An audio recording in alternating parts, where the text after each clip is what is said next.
கேட்டுக்கொண்டிருக்கூடிய அன்புள்ளம் கொண்ட பெரியவர்களுடைய நண்பர்களே, சகோதர சகோதரிகளே, உங்க சகோதரி நம்மோட எப்படி பேசலாம்னு எதிர்பார்த்தேன். இயல்பா அந்த இயல்பா போறாங்களா, எப்படி இருக்கீங்க, நல்லா இருக்கீங்களா, அதுதான். மேடைக்கு போனோம்னா பயந்தம் வைங்க, ஒன்றும் செய்ய முடியாது. நான் பேசும்போது சொன்னேன், துண்டு போடுவது எதற்கு தெரியுமா? எல்லாரும் நம்ம துண்டு போடுறோம். ஆனா இப்ப நம்மால் போடுறது துண்டு இருக்குது சால்வை. துண்டு ஏன் தெரியுமா போடுறோம்? ஒரு காலத்தில் நாம் துண்டு போட்டு தோளில் துண்டு போட்டு கொண்டு சாலையை நடக்க முடியாமல் இருந்த சமூகத்தை தோளில் துண்டு போட்டு நட என்று சொல்லுவதற்காக இந்த தோழலை திராவிட இயக்கம் வந்ததற்கு பின்னால் தான் துண்டு தோல்ல துண்டே போட முடியாது. இடுப்ப வேட்டிய கால் வரை கட்ட முடியாது. சாதாரணப்பட்ட மக்களும் இல்ல, அல்லாத்தாட்ட மக்களுமே கட்ட முடியாது. பெண்கள் மாறாப்பு சேலை போட முடியாது, போடக்கூடாது, சட்டம் இருந்தது. பெண்களுக்கு ஓட்டுரிமை கிடையாது, சட்டம் இருந்தது.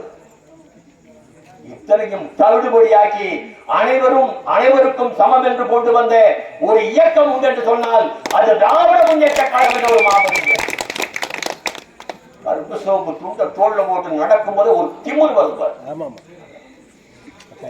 தோத்து போனாலும் நிற்போம்டாங்க. எனக்கு வயசு என்ன இருக்குன்னு நினைக்கிறீங்க? 35 வயசு ஆகுது. விளையாட்டுமா?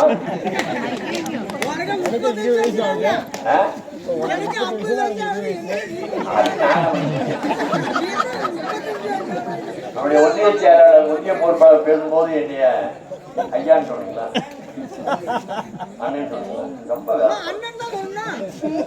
ரொம்ப சங்கடம். நீங்க வந்து என்னைய அண்ணன் சொல்லி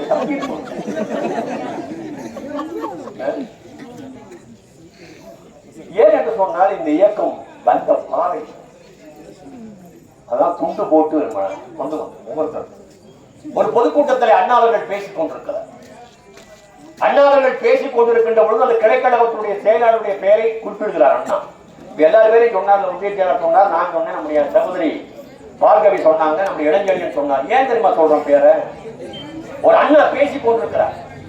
பேசிக் கொண்டிருக்கின்ற பொழுது ஒருவருடைய பெயரை அண்ணா உச்சரிக்கிறார். அவர் பெயர் சுப்பிரமணியம்.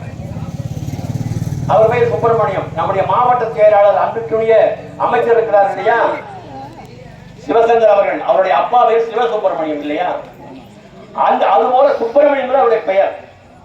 அவருடைய பெயரை வந்து அண்ணா உச்சரிக்கிறார். அவர் யார் என்று சொன்னால் முடிதிருத்தும் கடை வைத்திருக்கக்கூடிய ஒரு தொழிலாளி. அவரை எப்படி ரோட்ல பார்ப்பான் அப்படின்னு சொன்ன ஒரு சவர தொழிலாளி தான் பார்த்தான். அவனுக்கு கிடைக்கக்கூடிய அங்கீகாரம் அவ்வளவுதான்.